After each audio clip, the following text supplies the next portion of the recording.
마태복음 5장 7절에서 12절까지 말씀 한마음 한 목소리로 함께 읽겠습니다. 같이 읽겠습니다.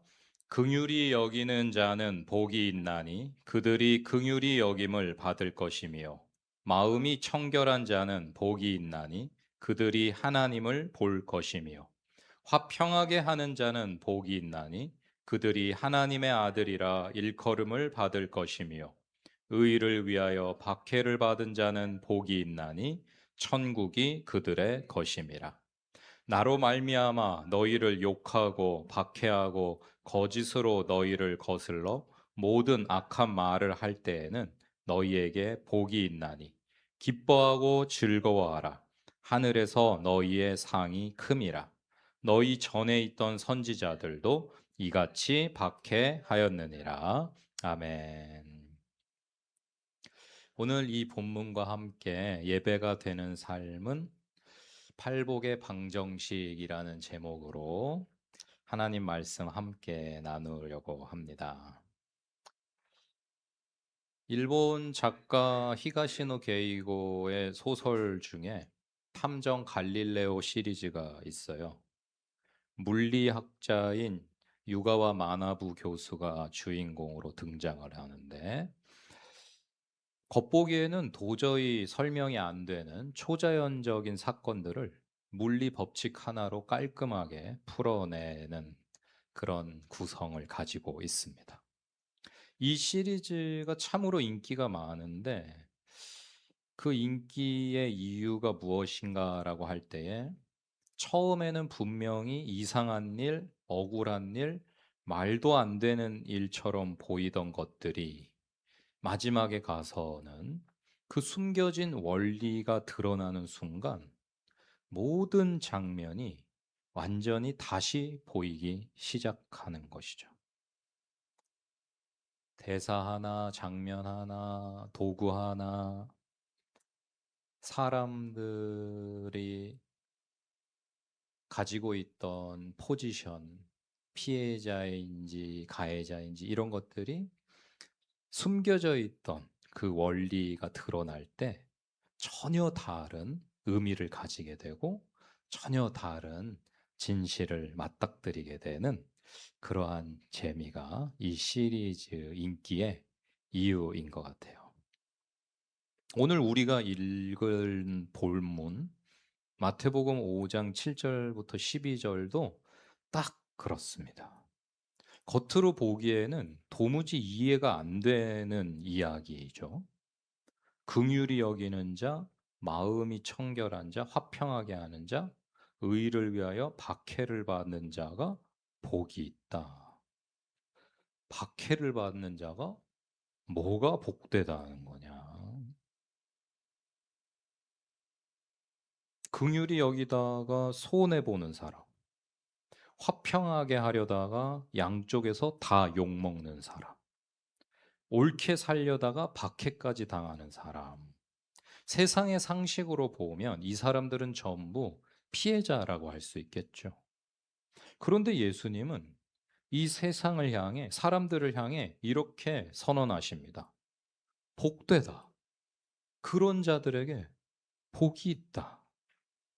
심지어 마지막에 가서는 기뻐하고 즐거워하라고까지 말씀하세요. 박해를 당했는데 기뻐하고 즐거워하기까지 해야 될 일이에요, 우리가.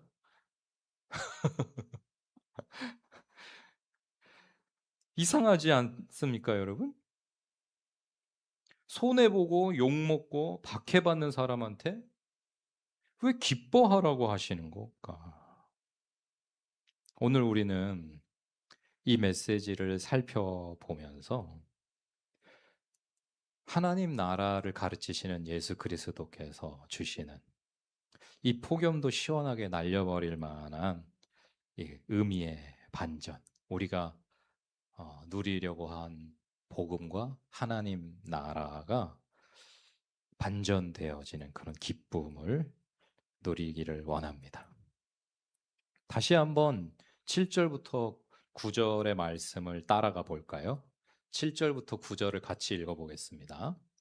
긍휼히 여기는 자는 복이 있나니 그들이 긍휼히 여김을 받을 것이며 마음이 청결한 자는 복이 있나니 그들이 하나님을 볼 것이며 화평하게 하는 자는 복이 있나니 그들이 하나님의 아들이라 일컬음을 받을 것이며. 아멘.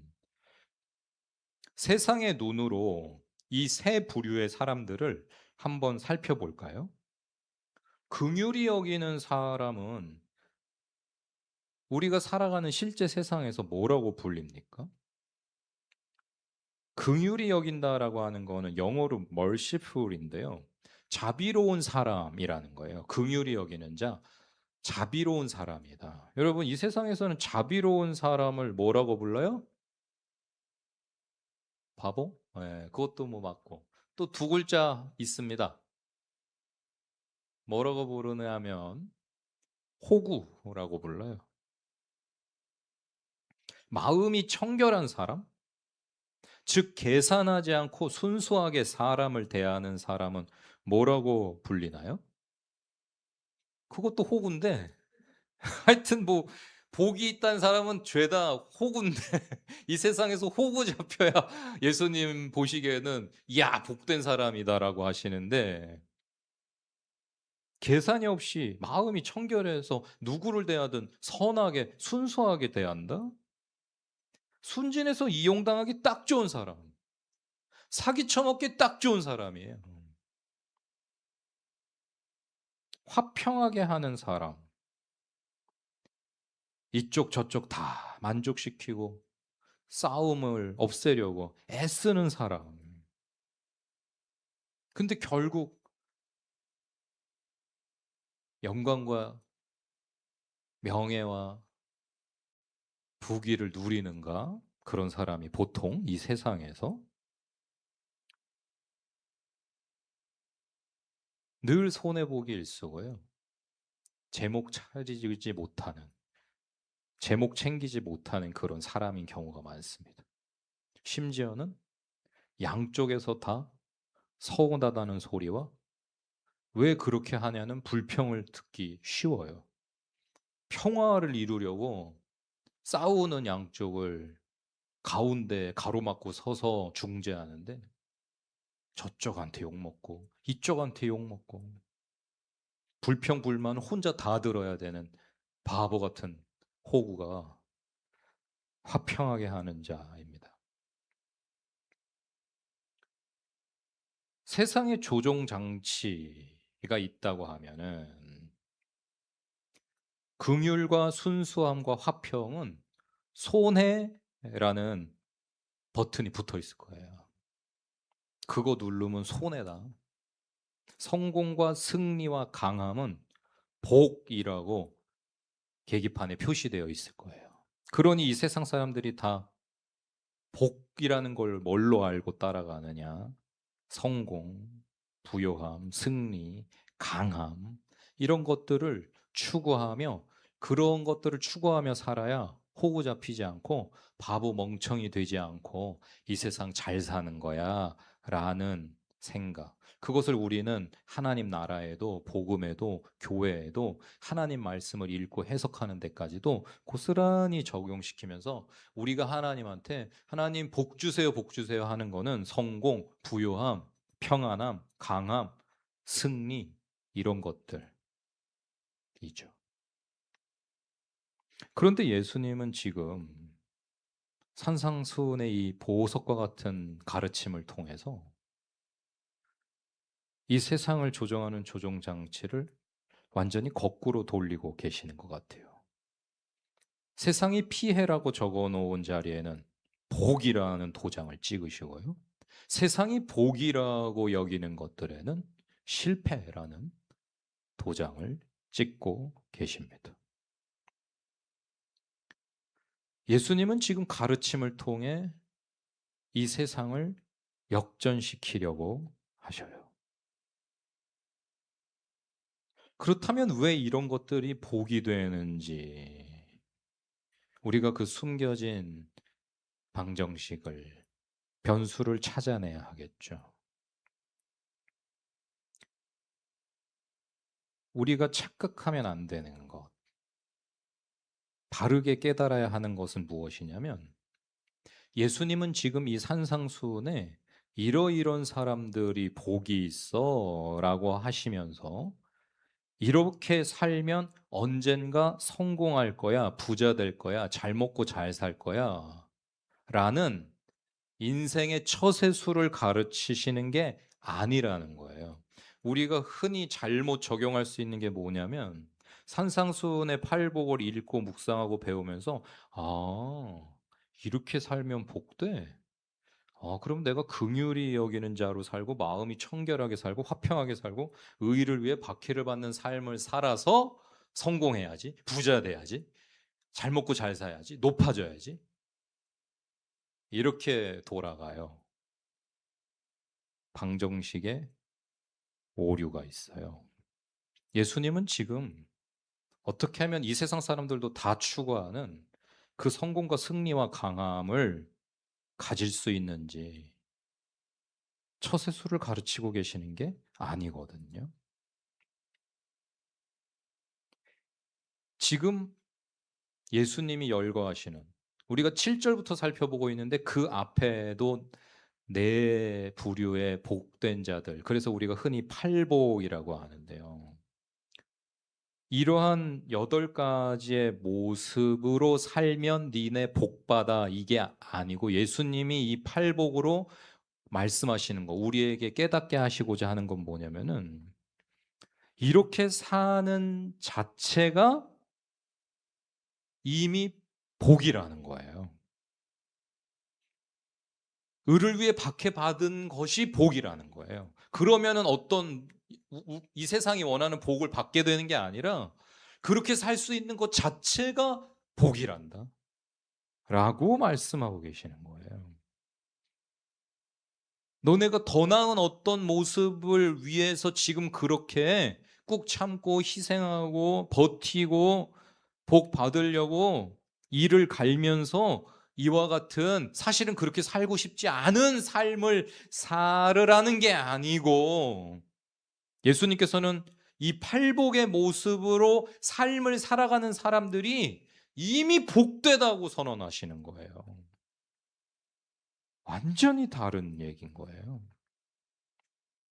그러니 이 팔복을 성공을 위한, 부요함을 위한 처세술로 배우지 마시고 삶에 적용하지 마시고, 예수님이 열거하신 이 모습, 긍휼히 여기며 순수하며, 이 세상이 안 그런데도 말이에요.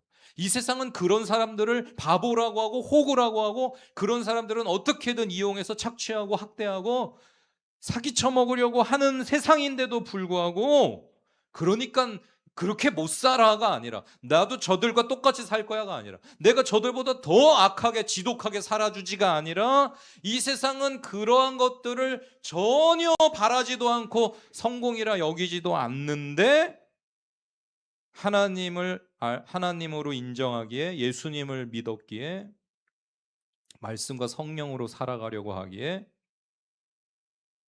힘들 것 뻔히 알면서 긍휼히 여기며 살아가고, 순수하게 살아가고, 화평하게 살아가고, 의를 위하여 박해를 받는 삶을 살아가는 것이 복된 삶이다 라고 예수님이 도장을 찍어주시고 칭찬을 해주시는 거예요.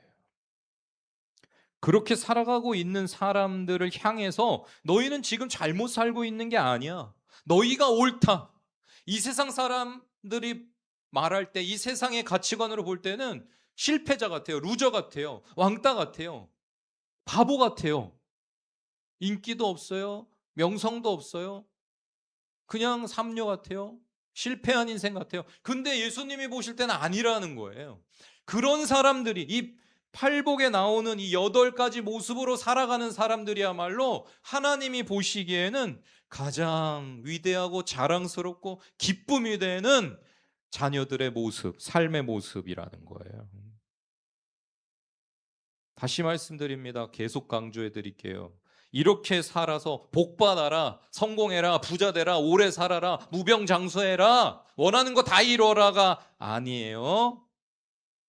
이런 모습으로 사는 자체가 이미 하나님 나라의 삶이라는 거예요. 예수님 닮은 삶이라는 거예요. 이미 성공한 승리한 삶이라는 거예요. 계속 그렇게 살으라는 가르침이에요. 언젠가는 박해받지 않는 삶을 살아. 의에 줄이고 목마르면 나중에 배불러지는 날 온다. 먹고 싶은 거 다 먹는 날 온다. 부자 되는 날 온다가 아니라 의에 줄이고 목마른 채로 계속 살아라는 거예요. 그게 복되다는 거예요.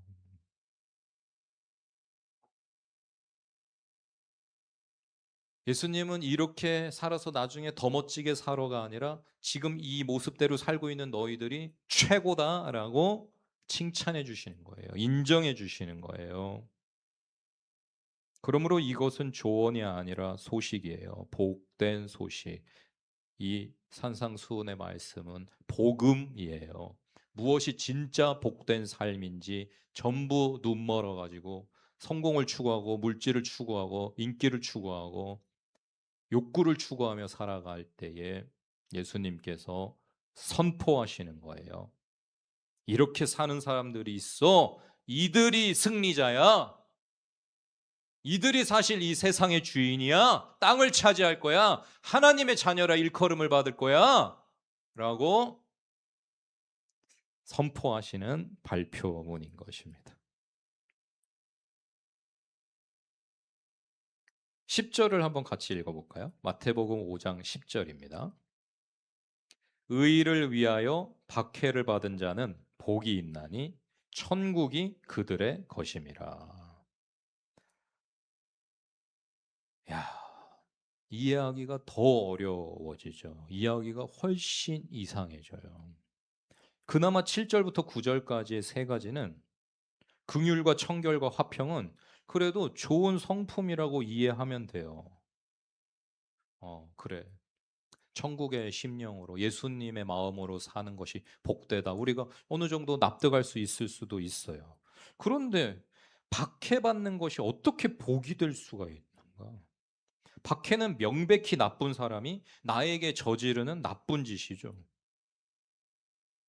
그런데 그 나쁜 짓의 피해자에게 복이 있다고 하십니다.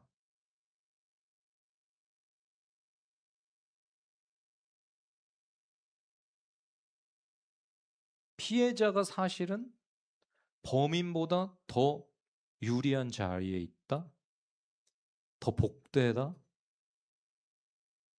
범인은 가해자는 무언가 자기가 원하는 어떠한 것을 위해서 다른 사람에게 잘못을 행하고 폭력을 행하고 범죄를 행하였는데 이 세상으로 이 세상의 논리와 공식으로 따지자면은 자기가 원하는 바를 이루어내고 욕구를 해결하고 얻고자 하는 것을 얻은 그 사람이 승리자인 것 같고 성공한 사람인 것 같지만은 그렇지 않다고 말씀하시는 거예요. 보여지는 것만 다 보아서는 안 된다라고 말씀하시는 거예요. 이 세상은 피해자들한테 손가락질하고 조롱하고 안타까워하고 불쌍히 여기는 것 같아도 사실은 그 내면에 다른 마음들을 가지고 있기가 쉬워요. 나는 저렇게 안 해야지. 어휴, 얼마나 바보 같고 멍청하면 피해자가 돼? 똑바로 잘 했어야지. 똑똑하게 살았으면 왜 피해자가 돼? 차라리 공격을 하면서 사는 사람이 돼야지. 그래서 우리는 잘못 가르칠 때가 많아요, 자녀들한테도. 야, 학교에서 절대 맞고 다니지 마라. 피해자 되지 마라. 피해자 되느니 가해자 되라. 이딴 가르침을 믿음의 부모들조차도 자녀들한테 마치 맞는 것처럼 하나님 말씀의 진리인 것처럼 맞고 다니지 마. 손해보고 다니지 마. 멍청하게 살지 마라. 똑바로 살아. 똑똑하게 살아.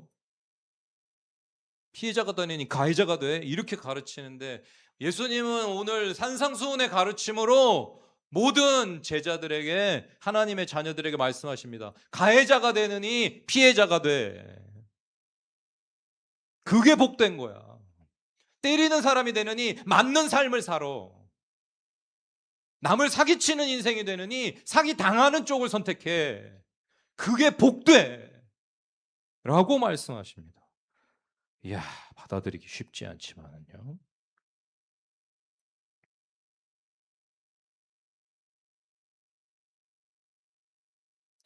이 세상의 상식으로는 말이 안 되는 가르침을 지금 예수님이 가르치고 계시는데, 유가와 교수라면 이렇게 말할 것 같아요.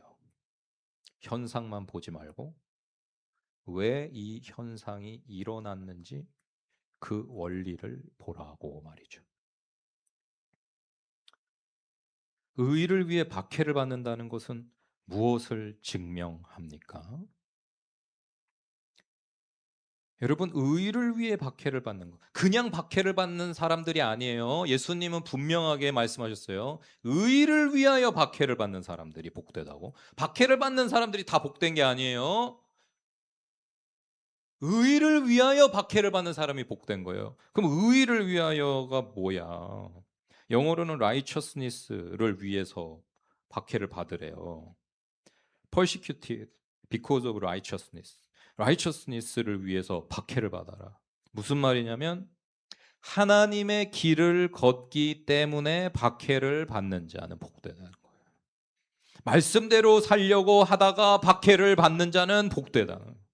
성령의 인도하신 대로 순종하려다가 인생이 어려워지고 꼬이고 아주 죽을 것 같으면 복되다. 하나님의 길을 걷기 때문에 당하는 어려움들은 그 자체가 복이라고. 그걸 견디면 복을 받는 게 아니라 하나님을 위해, 하나님의 나라를 위해, 하나님의 영광을 위해, 말씀대로 살기 위해 가라하신 길을 걸으며 당하는 그 고난, 박해 자체가 복입니다. 그러면 여러분이 성도로, 믿음의 사람으로 사시면서 당하는 박해가 복이에요. 믿음으로 말씀 따라 학교 생활을 하다가 친구들한테 왕따 당하면 그 왕따 당한 게 세상 사람들 볼 때는 어이구 얼마나 못났으면 왕따 당해, 아이고 저 사교성도 없고 사회성도 없어가지고 왕따나 당하고 쯧쯧쯧 이러겠지만은, 말씀대로 살래다가 다른 애들이 다 악한 문화를 함께 즐기고 있어서 함께 즐길 수가 없어가지고 말씀대로 사니라고, 정직한이라고, 의로운이라고 함께 어울리지 못해서 그 문화를 함께 공유하지를 않아가지고 저건 뭔데 지만 잘난 척이야, 왜 우리랑 달라, 그러면서 따돌림 당했다, 왕따 당했다, 괴롭힘 당했다. 복이에요 그게.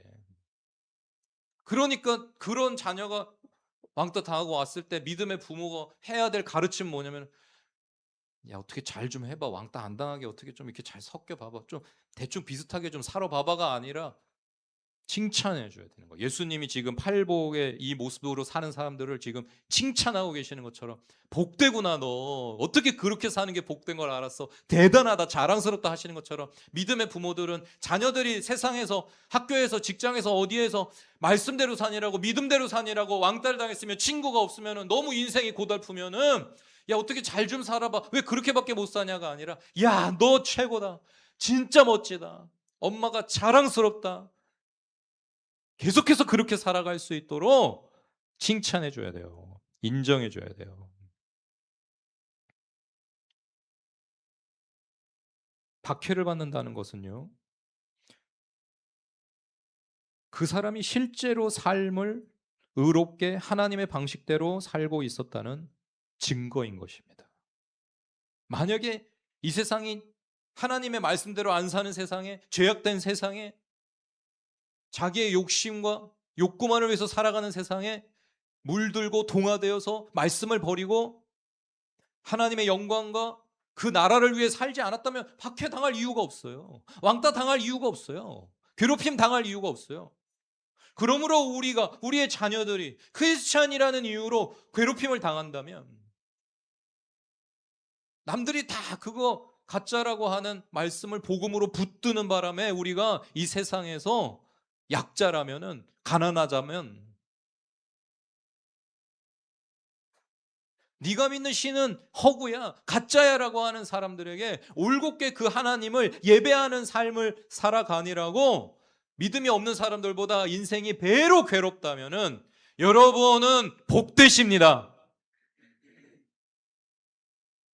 여러분은 지금 복된 사람인지 아닌지를 점검해 보세요.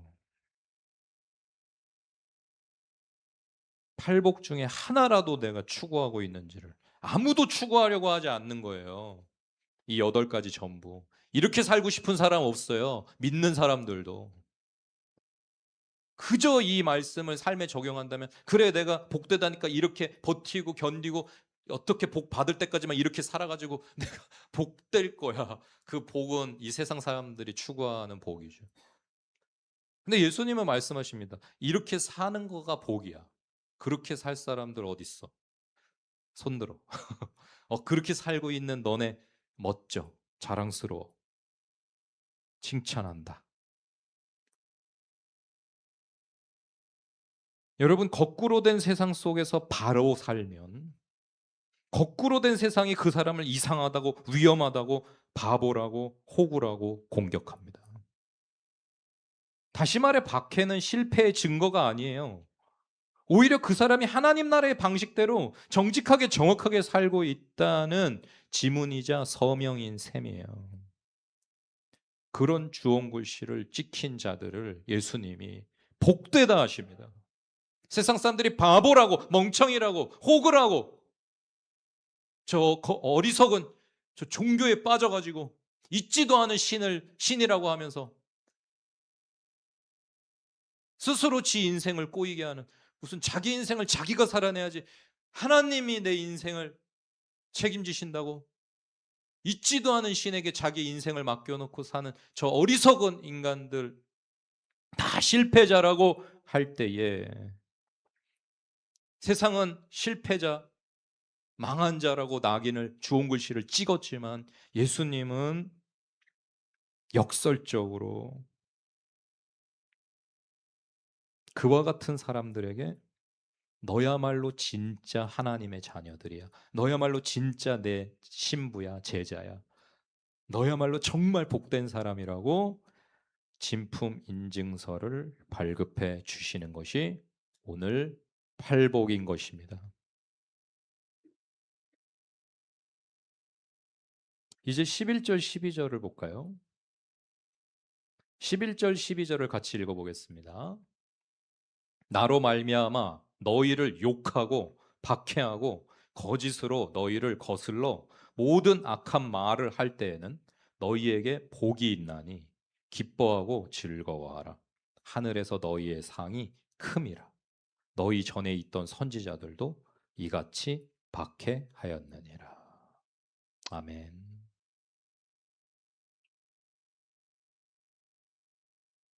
복이 있나니, 복이 있나니, 복이 있나니, 복이 있나니 하시는데요. 이 복이 있나니라고 번역되어진 그 원어의 의미가 뭐냐면요, 놀라운 소식이 있다라는 거예요. 영어 성경으로는 블레스트여가지고 우리나라 말로 복이 있나니라고 번역이 됐는데, 원래 원어의 뜻이 뭐냐면은 놀라운 소식이 있다 이거예요. 긍휼히 여김을 받는 자, 놀라운 소식이 있어. 마음이 청결한 자에게는 놀라운 소식이 있어. 화평하게 하는 자에게는 놀라운 소식이 있어 라고 하시는 거예요. 놀라운 소식이 있다. 뭔 소식이에요? 지금까지 살펴본 것처럼 나 이렇게 산 거 멍청한 건 줄 알았는데, 내가 실패자인 줄 알았는데, 내가 바보인 줄 알았는데 놀라운 소식을 듣게 됩니다. 너가 진짜야. 너가 위대한 자야. 너가 내 기쁨이야. 너가 내 사랑받는 자야. 네가 나의 하나님 나라를 상급할 자야. 네가 영원히 나와 왕노릇할 자야. 네가 배부를 자야. 네가 땅을 차지할 자야. 하나님의 자녀라고 일컬음을 받을 자야.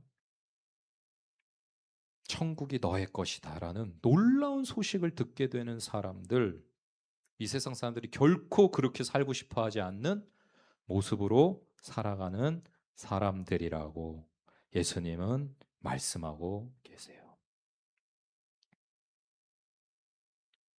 그러시면서 예수님은 그냥 박해 받아도 괜찮다, 참아라 라고 말씀하시는 게 아니고 놀라운 말씀을 하십니다. 기뻐하고 즐거워하라. 심지어 명령형이에요. 그렇게 한번 해볼래가 아니고요. 기뻐하고 즐거워할 수만 있다면 되게 복되다, 뭐 이런 권면형이 아니에요.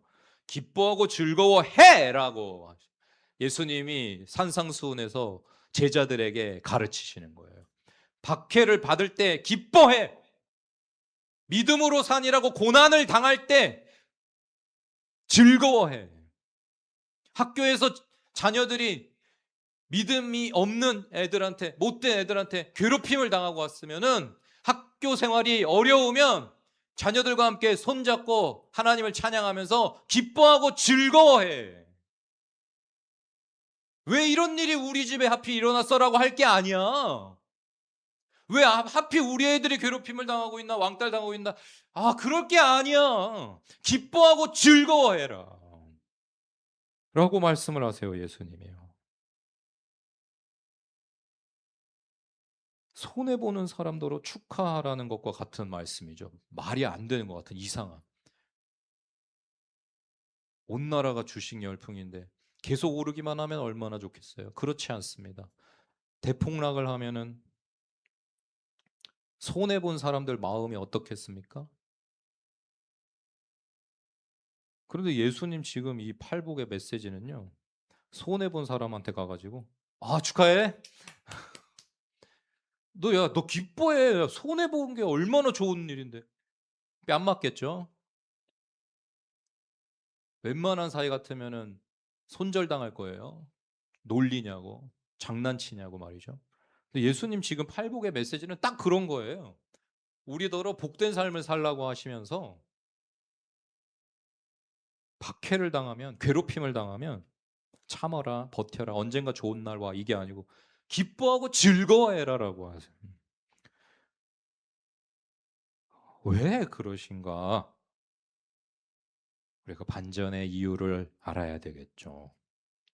두 가지 분명한 증거가, 그렇게 사는 게 정말 복되다는 두 가지 증거를 예수님이 제시하십니다. 첫 번째는 하늘에서 너희의 상이 큼이라. 하늘에서 너희의 상이 큼이라. 저 말씀을 오해하면요, 그래, 결국 이 세상에서는 우리는 뭐 쨍하고 해뜰 날이 없구나. 하늘에서나 복을 받아야 되겠구나. 하나님 나라에서나 상을 받아야지. 그냥 이 세상에서는 계속 의의를 위하여 박해를 받고 욕을 먹고 거짓 공격을 당하고 그래야 된다는 말씀이구나 라고 오해할 수 있어요. 지금 우리가 사는 현생에서의, 이 세상에서의 삶은 이 팔복의 모습대로 그냥 바보 같고 호구같이 그냥 이렇게 살아야, 견디고 버티고 이를 갈고 허벅지를 꼬집으면서 참고 견뎌가지고 나중에 죽은 다음에 혹은 주님 오셨을 때 하늘이라고 불리는 하나님 나라에서는 우리가 왕노릇하고 우리가 못된 놈들을 다스리고 원수를 갚아주고 우리가 상을 받게 되겠지. 그러니까 참어, 버텨, 이렇게 이해하면 안 됩니다. 그런 가르침이 아닙니다. 여기에서 하늘이라고 하는 것은 죽어서 가게 되는 어떤 막연한 곳이 아니에요. 이 하늘은 하나님의 완전한 실제가 있는 곳, 하나님이 온전히 하나님 되시는, 하나님의 통치가 온전히 구현되어지는 그 나라를 예수님께서 지금 하늘이라고 표현하시는 겁니다. 이 하늘과 반대되어지는 땅은 그런 의미가 없는 곳이냐면, 예수님이 다시 오시는 재림의 날은요, 하나님이 만드신 하늘과 땅이 완전히 하나가 되고 결합되는, 지금 우리가 살아가고 있는 온전히 하나님이 하나님 되시지 못하고 하나님의 말씀이 이루어지지 않고 이와 같은 모습으로 사는 것이 정말 복이 되어지지 않는, 오히려 바보되고 호구되고 사기당하고 피해자 되는 그런 세상이 온전히 하나님의 질서 안에서 정말 이렇게 사는 것들이 엄청난 복이 되어지는 그 나라로 하나가 되어지는 날이 주님이 오시는 날이에요. 그래서 그 날을 꿈꾸는 우리들은 주기도문을 할 때마다 매일 뭐라고 기도하냐면, 하나님, 하늘에서 이루어진 것 같이 땅에서도 이루어지다라고 기도하라고 예수님이 가르쳐 주신 거예요. 하늘에서 이루어진 것 같이 땅에서도 이루어지게 해 주십시오 하는 바로 그 나라. 그 나라에서 상이 크다고 예수님이. 이와 같이 사는 사람들은 그 나라에서 상이 커. 근데 그것은 나중에 주님 오셨을 때 온전히 누리게 되는 하나님 나라만이 아니고 우리가 죽은 다음에 가게 되는 어떠한 나라를 의미하는 것이 아니라 지금 우리가 살아가는 이 땅, 이 지구, 하나님이 창조하신 이 창조의 세계, 여기에 하늘에서 하나님이 온전히 하나님 되시고 하나님의 뜻이 온전히 이루어지는 것처럼 땅에서도 이루어지기를 기도하며 그렇게 이 팔복의 모습으로 살아가는 것이 복되다고 하는 가르침이에요. 지금 겪는 손해와 억울함이 하늘과 땅이 하나 되는 날 완전히 뒤집혀서 손해인 건 줄 알았는데, 억울한 건 줄 알았는데, 실패인 건 줄 알았는데, 어리석고 바보처럼 산 거인 줄 알았는데, 오히려 그것이 최종 판결이 나게 되어질 때에 실패자가 아니라 승리자로, 위대한 하나님의 자녀라는, 예수님의 신부라는 판결을 받게 될 것이라는 예수님의 놀라운 명령. 기뻐하고 즐거워해라. 박해를 받는다면, 괴로움을 당한다면 하늘에서 너희의 상이 크니까. 이 땅에서 우리가 추구하며 살아가야 할 이유입니다. 두 번째는요, 너희 전에 있던 선지자들도 이같이 박해하였느니라. 이것이야말로 부인할 수 없는 결정적인 물증이에요. 역사의 기록을 뒤져보니 지금 나만 박해받고 있냐? 나만 피해자냐? 아니라는 거예요. 창세부터 지금까지 하나님의 자녀로 하나님을 하나님으로 인정하면서 하나님의 말씀대로 살아가려고 믿음으로 살았던 사람들 전부 다 어땠냐? 동일한 패턴이더라 이거예요. 박해를 받더라 이거예요. 괴롭더라 이거예요, 인생이. 그런데 그런 가운데에도 기뻐하고 즐거워할 줄 알더라는 거예요. 그 패턴이 엘리야에게도 나타나고 예레미야에게도 나타나고 에스겔에게도 나타나고 모세에게도 나타나고 아브라함에게도 나타나고 요셉에게도 나타나고 요나에게도 나타나고 모든 진정한 하나님의 사람들이 걸었던 그 길에 박해와 괴롭힘이 없던 인생은 없더라는, 이 세상의 부귀영화를 추구하는 사람들한테 언제나 공격을 당하더라. 바보 취급을 당하더라. 사기를 당하더라. 어려움을 당하더라. 공격을 당하더라. 그런데도 말씀대로 살기를 하나님을 하나님이라고 인정하는 걸 포기 안 한 바보들이더라. 그런데 결국 그들이 영원히 해처럼 빛난다고 성경이 약속을 하고 계시다. 그러니 지금 내가 당하는 어려움이, 내 자녀들이 당하는 괴롭힘이 피해야 될 일이냐? 손해냐? 당하면서 사는 건 바보 같은 거냐? 아니라는 거예요. 예수님이 잘하고 있다는 거예요. 계속 그렇게 살아라는 거예요. 모든 선지자들이 걸어갔던 그 길을 너도 걷고 있을 뿐이야. 뭔 대단하게 힘든 삶을 사는 것도 아니야. 너만 당한 사람, 너만 피해자, 너만 어려움 겪는 사람인 것처럼 생각할 것도 없다는 거예요, 여러분. 믿음의 사람, 진짜 하나님의 자녀는 누구나 다 복음을 위해, 하나님 나라를 위해, 하나님의 영광을 위해 그렇게 살고 있어요. 박해 가운데, 괴롭힘 가운데, 때로는 가난 가운데, 때로는 질병 가운데, 때로는 기꺼이 왕따 당하면서 살아가고 있습니다. 지구촌 어느 나라에서가 되었든지, 어느 도시에서가 되었든지. 박해야말로, 공격당함이야말로 진짜라는 명확한 증거다. 하나님의 사람들이 항상 걸어온 결코 이상한 우연이 아닌 복된 길이다. 그래서 예수님의 십자가가 우리한테 복된 거지.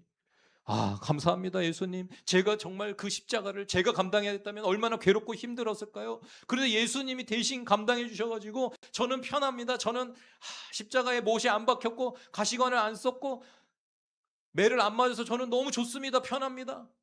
제 고통을 다 가져가 주셔서 감사합니다. 이거는 완전 가짜 신앙이고 복음이고, 예수님의 십자가가 내 십자가가 되어서 내 십자가를 지고 내 몫의 박해를 당하고 내 몫의 괴로움을 당하고 내 몫의 배고픔을 당하고 기꺼이 희생하고 헌신하고 공격당하고 억울한 누명을 쓰면서 꾸역꾸역 가자고 하시는 그 길을 가는 사람들이 예수의 사람들이에요.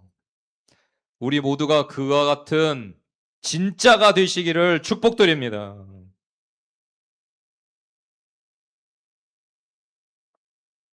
세상은 그와 같은 자들을 바보라고, 루저라고, 실패자라고, 피해자라고 해요. 그런데 하늘의 파일을 열어보니까 하늘의 방정식에 적용을 해가지고 그들이 어떠한 자인지를 계산해 보니까 놀랍게도 바본 줄, 혹은 줄, 루저인 줄, 피해자인 줄, 실패자인 줄 알았는데 그게 아니에요.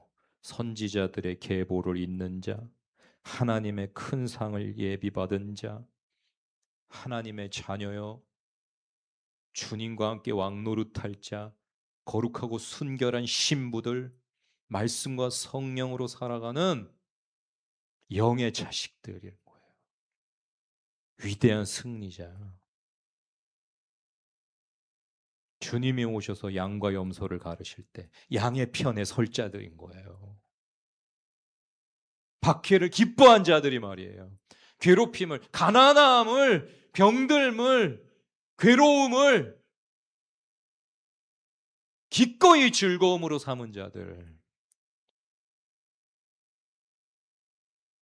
의를 위하여, 하나님의 길을 걷기 위해서 기꺼이 더러운 오물을 치운 자, 남들이 안 하는 일을 안 해도 되는데 굳이 자청해서 하는 사람들, 쌓고 모아도 행복할까 말까 한 세상에서 조금만 생기면 나누고 구제하고 흩어서 다른 사람들을 먹이고 입히고 살리는 삶을 살아가는 사람들.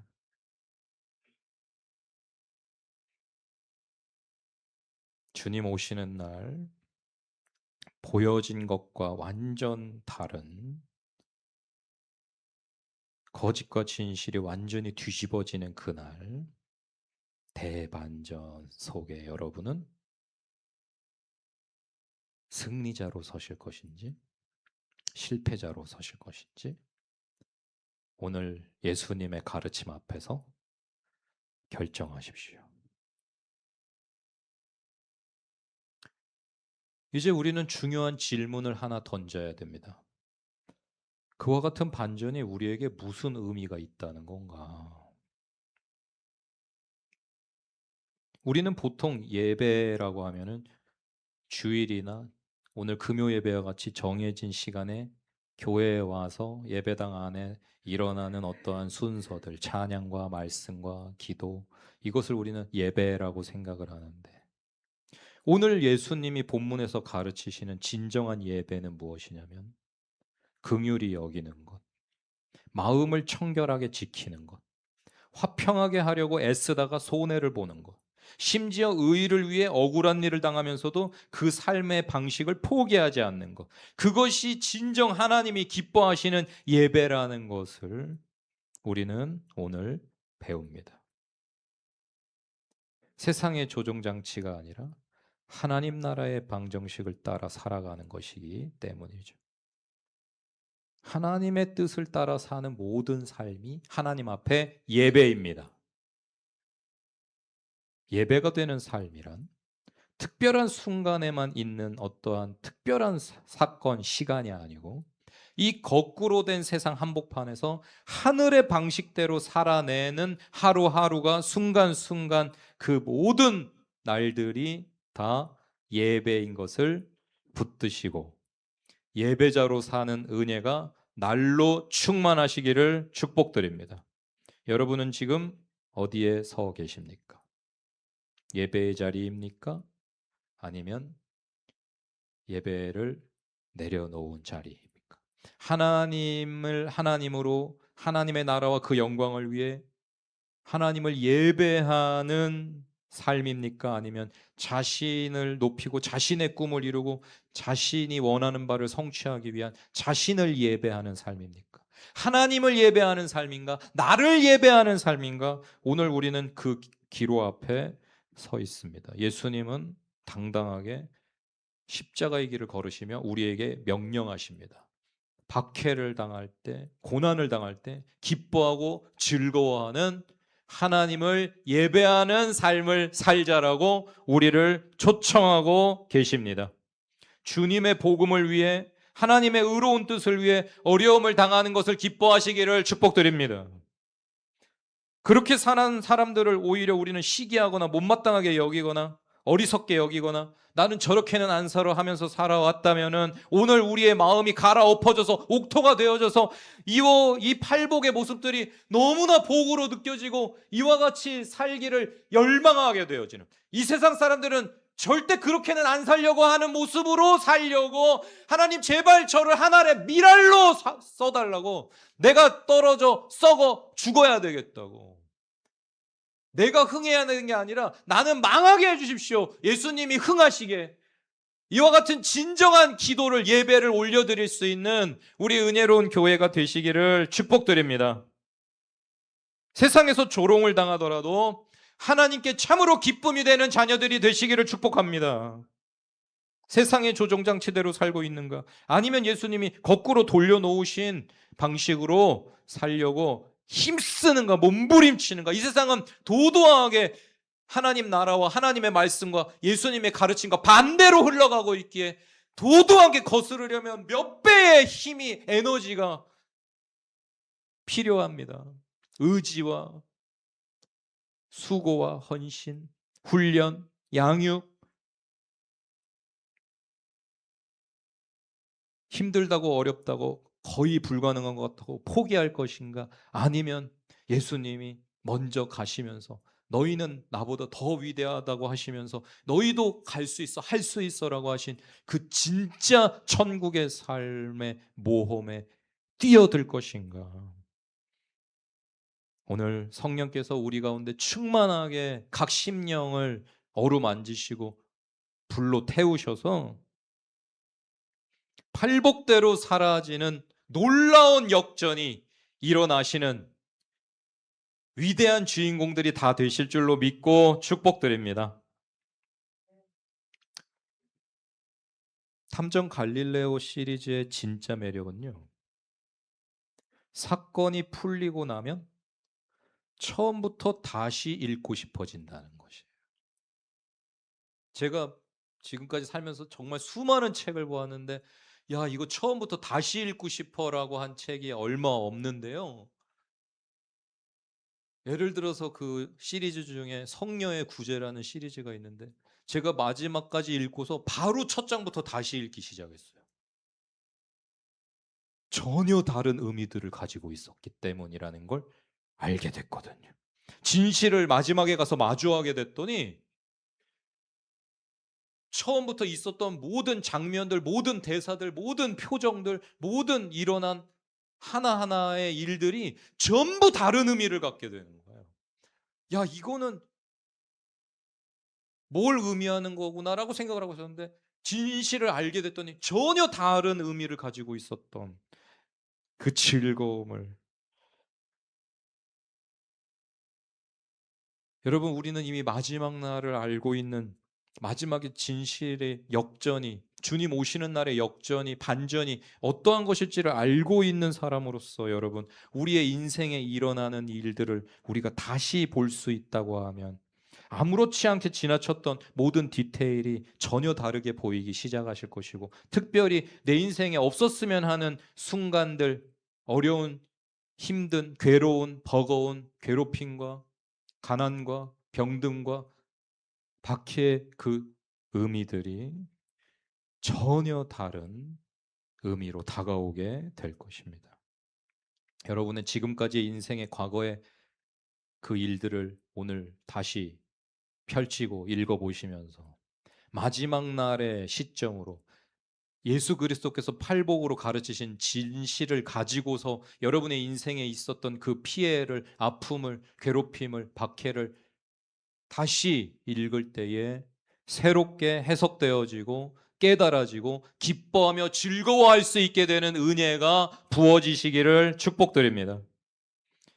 이제 기도 시간이지만 여러분은 성경을 덮지 마시고 마태복음 5장의 팔복의 메시지를 다시 한번 읽어보시면서 지금까지는 내가 이거를 수없이 읽을 때마다 어떻게 받아들였지만 이제 진정한 메시지의 의미를, 그 반전의 의미를 깨닫게 되었더니 긍휼히 여기다가 손해본 것 같았던 그 순간, 화평하게 하려다가 양쪽에서 서운한 소리 들었던 그 순간, 의롭게 살려다가 억울하게 오해받았던 그 순간, 그래서 나 이제 그렇게 안 살아 라고 생각했었던 그 모든 순간들이 사실은 실패의 기록이 아니라, 내 인생에 없었어야 하는 순간들이 아니라 하늘의 명부에 가장 큰 상으로 적히고 있었던 위대한 승리의 순간들이었다는 것을 확인하고 오늘 기뻐하며 즐거워하실 수 있는 복된 밤, 내 인생에 일어났던 모든 일들, 안 좋은 일이라고, 없었으면 하는 일이라고, 실패한 일이라고, 내가 피해자가 된 일이라고 생각했던 그 모든 사건들이 다시 재해석되고 복음의 조명 아래 기쁨과 감사의 제목으로 역전되어지는 놀라운 은혜의 밤이 되시기를 축복합니다. 이것이 예수님이 선포하신 놀라운 소식입니다. 세상이 뒤집어 놓은 것을 예수님이 오셔서 다시 바로 세우시는 소식. 손해처럼 보였던 삶이, 실패처럼 보였던 삶이 사실은 예배였다는 소식. 놀라운 소식.